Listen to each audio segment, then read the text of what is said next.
Уголовный розыск – крупное подразделение МВД России. Служба оперативников считается самой опасной.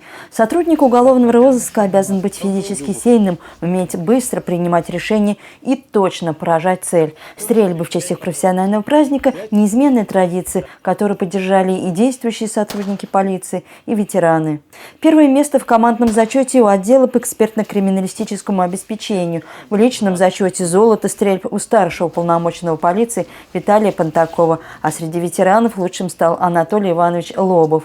Служба сотрудников уголовного розыска – одна из востребованных тем сценаристов, режиссеров, писателей. Пример этому – фильмы и сериалы. «Место встречи изменить нельзя», «Улицы разбитых фонарей», «Следствие ведут знатоки» и другие.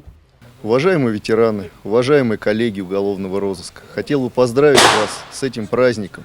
Ветераны, дорогие наши, хотел бы вам и вашим семьям пожелать семейного благополучия, спокойствия, счастья. Нашим сотрудникам уголовного розыска, а также тоже их семьям, тоже хотел бы пожелать оперской удачи, желаю счастья, здоровья всем, чтобы все у нас были в строю и не было у нас ни раненых, ни травмированных.